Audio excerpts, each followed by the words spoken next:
Hey everyone, Tactics here, taking a quick break from Diablo 4 to give you guys this guide to the penultimate boss of Abberus on Mythic difficulty, the Echo of NELTHARION. This is a pretty tough boss fight here with a lot of personal responsibility throughout it, and a large portion of that is handling the Volcanic Heart debuff, which is hidden from weak auras and after the very recent nerfs now has a 20-yard radius, still up by 5 from Heroic.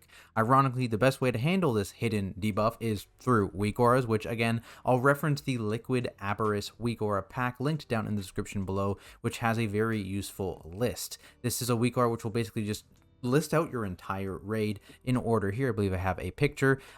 List them out entirely, and because Volcanic Heart shows on raid frames, this will show the debuff next to the actual debuffed player, and basically what you do is you just count down from the top to see which one you are. For example, right, Liger would be 1, Azuri 2, Mills 3, Zeeth 4, Coder 5, and basically here each of the numbers 1 through 5 has an assigned position, which kind of leads to that kind of textbook meme that this boss fight has developed in terms of how you position yourself in this fight, because it's just a raid plan with like 20 pages. I'll go through ours as well to kind of show you what I mean and where those positions are. But basically, 1 through 5, using this weak aura, you just have to count down manually. In terms of how the list is actually formatted, you're going to see ranged with immunes are near the top, so the mages, the hunters near the top, followed by the tankier ranged DPS, the warlocks, for example, right after that, and then the rest of the ranged DPS filling in after them, followed by the healers, and then followed by the melee at the end. And let's talk about why this is the order. So starting with melee at the end, a maximum of 1 melee player can be picked for this ability. You're never going to get this ability coming out and more than 1 melee player is picked. So we put them at the end so that they are always assigned number 5. So a melee player knows, hey, I got the Volcanic Heart debuff. I know I am number 5. Makes it very easy for them to always go to the same spot. They only have to know 1 location instead of all 5 positions here. Second, immunes and tanky characters near the top, because there are some spots, mostly in P2, but there's one in P1 as well, where you may be stacking players on top of each other with this debuff just to preserve space, and basically having an immune or just a big tanky CD available is going to be very useful for that, though this is also probably a good spot to be using externals on those players. But another caveat here is that the Volcanic Heart range was nerfed recently. I just talked about that, right? So it's 20 yards now. In the video I'm going to show you, it's killed with 25 yards, but it actually may be possible with the 20-yard reduction to not have to ever stack players, and you'll still have a safe spot. So if that is possible, it is 100% going to be the strategy going forward, because it removes a decent amount of difficulty from the end of P2, but I'll talk about that when we actually get to that part of the fight. Now let's quickly just walk through the actual flow of P1 here, because it's very, very repetitive. You kind of do the same thing over and over again. Basically, you're going to pull the boss over, the walls are going to spawn. I'll talk about the markers in a second here, but essentially what's going to happen is you're going to have Rushing Darkness come out on 3 players. You're going to want to have one of those 3 players break the wall. Again, assigned marker here. So you're going to see Rushing Darkness comes out. One person's going to get the break wall, which I believe is just done by Bigwigs. I don't actually believe that's a weak aura. That's just an auto thing by Bigwigs. They go to the marker. They break the wall. Bombs will come out. Players 1 and 2 will go through the wall. 3, 4, and 5 stay on this side of the wall and just spread out to their assigned places, which I'll go over after this flow. And then basically the tank buster will then come out, and the tank needs to also break one of the walls, because as you can see, the walls are regenerating. So these players are either going to need to book it back through this wall or just wait for the tank buster to go off out there. We form a new wall. The other tank taunts off. They bring the boss to the far corner now, because we were positioning over there for wall breaks. I will drop the fissure here, and then everyone runs through the wall spot that was broken by the tank just then. And from here, it's essentially just repeated. You go to the next wall, you have the shadows come out, the bombs will then go out, tank needs to break the wall, then you have another fissure spawn. That's the whole flow of this entire phase, and of course you just have the fire from the previous fissures slowly encroaching on you as the phase goes on. Now, when it comes to actually breaking the walls here, you see all of these markers are very, very specific in their placement, and that's because you want to break as few walls as possible because this stacking dot here is very, very painful. Getting multiple stacks can be nasty with certain overlaps. Sometimes it's not a big deal, but sometimes it can be very bad.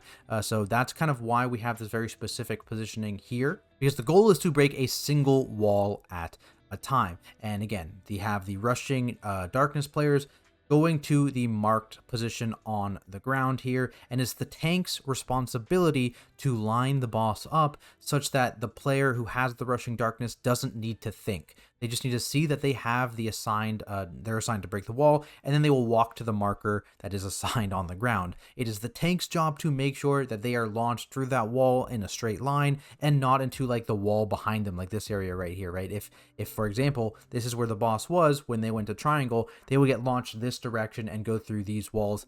Not ideal. So you want to make sure that you are somewhat perpendicular, maybe even downwards facing slightly, to ensure that those players are not being shot through other walls. And another recent nerf to the boss fight actually made this a little bit easier here. That's right here. Basically this added a slight delay before the same player can trigger an additional stack of shatter after destroying Twisted Earth on all difficulties. And I believe you're actually going to see that here, right? Yeah, see, that actually broke 2 walls, and this is the kind of thing that would actually not happen with this new hotfix, to my understanding. So it's going to save situations like this where you're on a slight diagonal and you kind of touch 2 walls simultaneously, and you would not gain 2 stacks, you'd only gain 1, you'd only break 1 wall.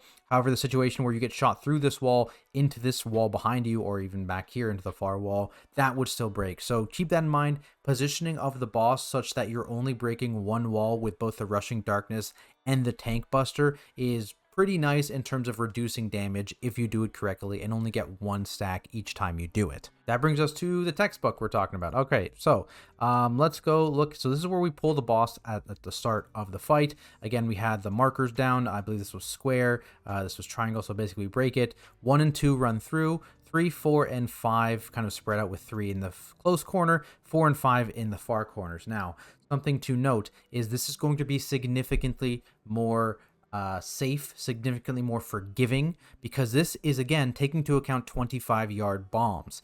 These bombs are now 20 yards, so you're going to have a ton more space. 1 and 2 won't need to run this far likely. 4 and 5 won't need to run that far likely. And so you can help save a little bit of uptime. You can make the safe spot significantly larger. You can have potentially people stand in spots they're not supposed to be standing in or not assigned to slightly off and still have a safe spot. But again, consistency is going to be key here for going to relatively close to the spot you're assigned. And so I think this is still generally going to be the play. It's just you're not going to have to go as far. Similarly, you move through here. For set 2, there's the big fissure on the ground. The wall gets broken. 1 and 2 run through. 3, 4, and 5 spread within this area. Similarly for bomb set 3. This time we send 1, 2, and 3 through, but I think certainly this is a situation where, again, you could send 1 and 2 through and then keep 3, 4, and 5 here, so it doesn't actually change much, right? Because previously 3 was going in the close corner, 4 and 5 in the back, right? And this is one where it changes that up, but potentially you could still put 3 here and 4 and 5 in the back here with this nerfed radius, and that would be fine. So that's actually something I recommend doing, again, for consistency, because the one problem is that you would have to kind of change the locations of these bombs, right? 1 and 2 have shifted location now because they're used to just going through with 1 being close to the wall, 2 being close to the actual stones. Similarly out here, right? 1's close to the wall, 2 to the stones. You can definitely still do that here. 1 to the wall, 2 to the stones, 3 to here, and you can have 4 and 5 in similar spots in the back where 4 is away from the wall and 5 is towards the wall back here, and you can still have a safe spot. So definitely recommend adjusting that for your bomb set 3. Bomb set 4, again, probably can be adjusted. This is the one I'm less sure about. So as you can see here, we're making use of spell warding. What's going to happen, of course, in a lot of guilds getting this bomb is you're not going to have a prop paladin, right? That's completely fine. With the reduced radius, this player can probably stand just outside the fire, and you can still have a safe spot, and that means they don't need a spell warding whatsoever. Similarly, if you do have a spell warding, there's a chance that you can actually send this player over with a spell warding, and you cannot stack these players. So that one of the two is definitely going to be the play for most guilds getting to that at this point. If you have the spell warding, great. That means you can potentially not stack players. If you don't have the spell warding, this actually wasn't a scary stack for us because we have 2 externals assigned to players 1 and 2 here, and they basically just stacked up. We tried not to actually commit immunities here and just do defensives or externals because the immunities were much better at the end of P2, we found, and this was pretty scary. But again, similarly to how this can be adjusted, I think the end of P2, you may be able to just never stack players, in which case, feel free to commit immunities here. Now, in terms of another change from the nerfs, a slight impactful one is this one here for tanks in P1. So the debuff is now, the tank debuff is only 37 seconds, so you won't have that physical amp when you have to take the boss back. Previously, you either had to do immune shenanigans, or you had to either taunt the boss with a major CD up, or taunt the boss with distance between you and the boss, so he would have to run to you and then he would hit you when you didn't have the debuff up. So that's actually a nice quality of life change for tanks in the first phase, so keep that in mind there. And otherwise, let's talk a little bit about the later parts of this phase here. So this is the second fissure. Fissures do hit harder the later you get in the fight. So what you're going to see us do here is actually on fissure 3, coming up in a second here. This is going to be fissure 3. What people are going to be doing here is they're going to be personaling this because it's a pretty significant hit. And then we symbols everyone's defensive back up. Following this, we're going to have everyone moving, and then we're going to pop symbols here shortly, and that will give everyone, or most people, their defensive back. There's the symbols, because the fourth one, the fourth fissure, is the really, really important one to have a defensive up for, particularly if you were one of the stacked bombs in the corner here. So again, you may not need to be stacking bombs. Here's an example of the how much space you have in this area with the 25-yard radius. Again, this is going to reduce by 5 yards on the radius. So this is a pretty huge reduction on how big these circles are. So potentially, again, this person's got a spell warding, but you may not need to actually do that. You can have them sit on the edge here just to show you a visual, and then you could back up this boss over towards this way. If you have a spell warding, they could be over there. These people could potentially be shifted to fit in all 4 people along this area, and you still have a safe spot right here where you are, essentially. But this is how it is with 25-yard circles. And then the fourth fissure here is the big hit. So here it comes. So this is how big the hit is. The people ticking here are the people that were stacked. That's why they're taking the extra damage. Defensives on them or externals on them, if you have extra ones, is good. See, I sacked the hunter for this because he was stacked up. And that's what everyone's health does with a personal and with rally, right? Rally is running for this and a personal for a lot of players. So it's a very, very large hit on this fourth fissure. If your defensive cooldown is not fully reset in time for this fissure by symbols, or if you don't have symbols, you definitely want to prioritize using a defensive on this fourth fissure, because it's definitely the one that is likely to wombo combo a few people. Again, in particular, those people that were stacked if you are having to stack after this 20-yard change. After this, we just pull the boss over to the corner, and basically the goal here is to kind of milk a little bit. So we actually wait. Now at this point, we're probably slowing DPS, and the instant we see these rushing darkness go out, that's when everyone starts committing damage again, because you can get the boss a little bit below that 60% push percentage here, because he will finish this cast. In terms of where these go, they'll just stock up against the wall right there. Everyone else is in the corner, and you keep DPS and keep DPSing. Don't worry about those hearts. They will disappear as soon as you phase, and then you're into phase 2 here. Now, phase 2, let's go through phase 2 positioning of those hearts. I was talking about that a little bit. So bomb set 1 for phase 2 and bomb set 2 are the same. This is just going to be so much more forgiving than it was with the 25-yard circles. Again, recommend the same positioning here. It's just you're going to have a much bigger safe space in the middle of this platform here. The boss is tanked directly on top of the adds in all of these phases, because your safe spot is going to be right there in the middle. Going through again, set 2 is the exact same. Nothing's changed from the first set. And set 3 is something, again, that might actually be different a little bit. Again, I think right now, basically what happens is you break the wall with the tank busters, and in this phase, actually, tank busters are the only thing you're going to be using to break the walls now. The rushing darkness players are always going towards the edge of the room. They never need to worry about actually breaking a wall anymore, so that helps a little bit. But basically for space, this fourth player needs to stay out a little bit. But what you can do is you can actually probably bump this fourth player up to actually be inside the room, because everyone's gating here. So this player number 4 has to run a little bit. So they can basically stay inside the room now, and you can still have a nice safe spot here. So that's a good change with the nerf. So 4 will be moved up a little bit. 8 is, again, you're fully in this room, but you have a very tiny safe spot with the 25-yard range. So with a 20-yard range, they'll be much more forgiving. And basically what I'm saying is you just make bomb set 4 the same as bomb set 3. So just don't worry about this. 4 will still go to the edge here, just like they are in this picture there. Then you have the 5th bomb set, which is after the next break. You have players 2 and 3 run through, 1, 5, and 4 stay over here. And again, this is something you could change for consistency, just to keep it consistent across the entire fight, is you could change this to make 1 and 2 run through, and 3 can actually stay in their same spot or be anywhere here really, and it will be safe because of the reduced radius. So something you could change here, make this 1 and 2 just for consistency, because in phase 1, it's always 1 and 2 running through. That brings you to the 2 scariest bomb sets with the 25-yard radius, where you didn't have the space here, and you can see this is actually a very tiny safe spot. The picture's not quite accurate.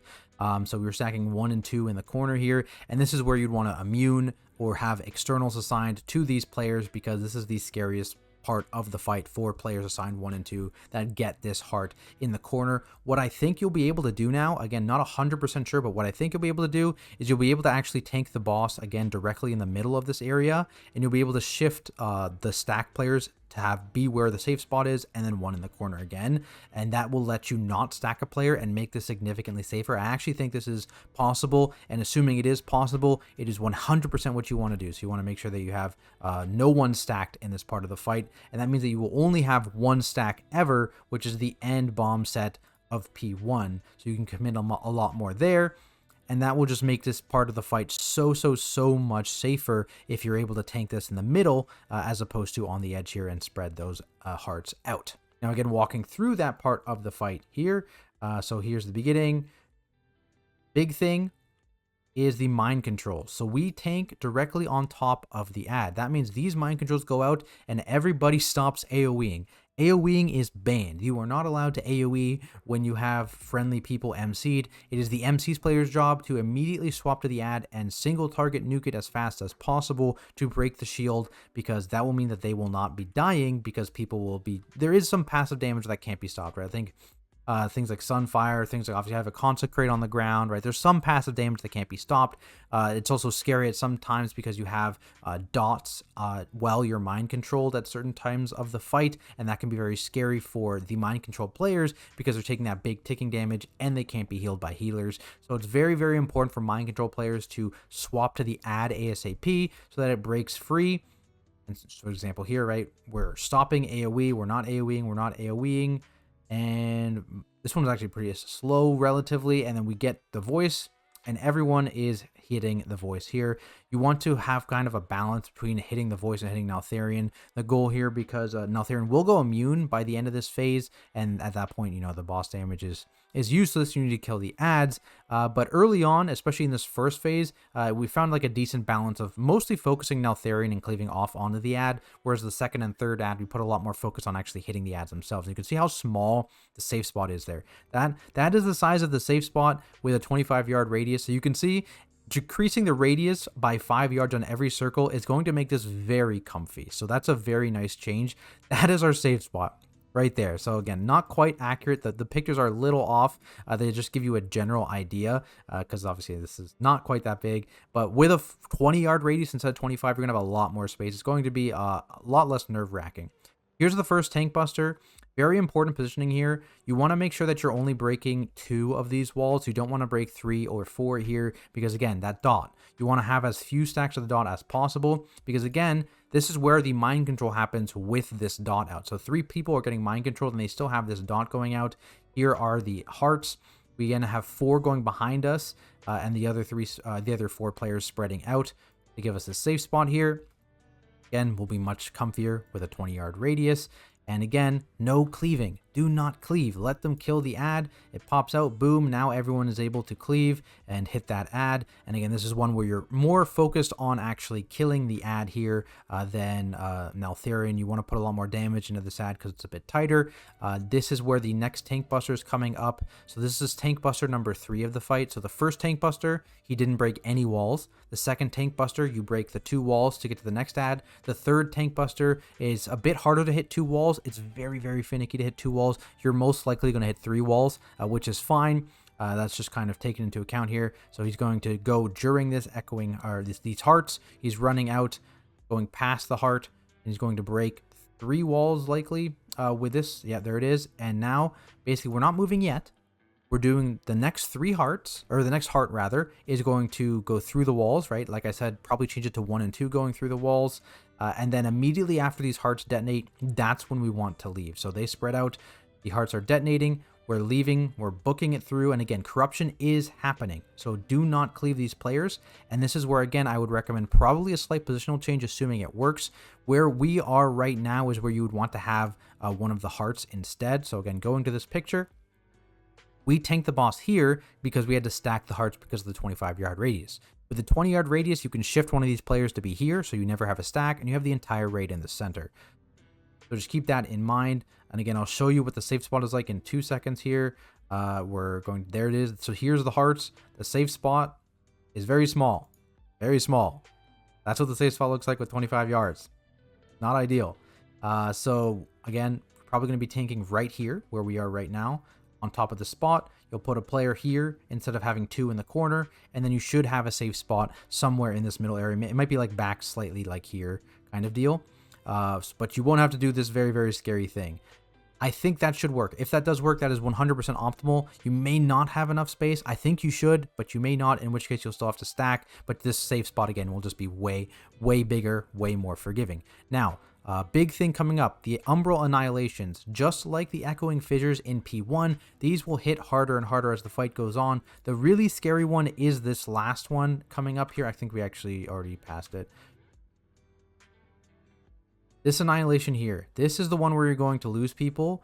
This is the personals, because that is super scary. Look how low everyone went. That is where you want a personal. That is Annihilation, I believe, cast 4 again. So yeah, it's the cast 4 of the fight. You always want to make sure that you have a personal running if you have it available, because that's the scary part where you're going to be losing people. So keep that in mind. From here, again, always put these rushing darknesses to the wall if you can, and you ignore the final heart set. This is not the final one. It's this one coming up in 7 seconds here. This is the one you would ignore and make sure that you actually push the phase in. So for us here, I believe the boss is immune, so we just need to kill the ad, and the hearts cancel just like in P1. So don't worry about that very last set of hearts. You need to basically beat the boss, the phase transition, before those hearts come out.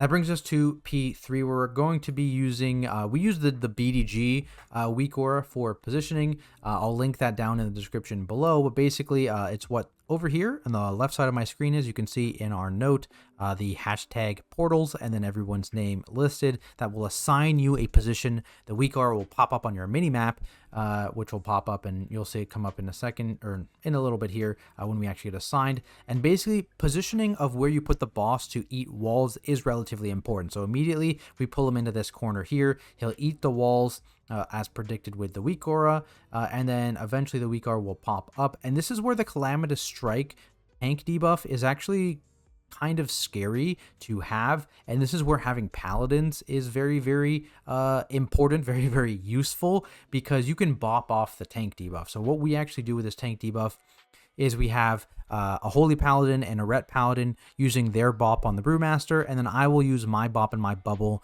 on myself to clear my tank debuff. And basically, you can actually use bop during the cast of the tank debuff to make the tank not get knocked back and take no damage, which is nice.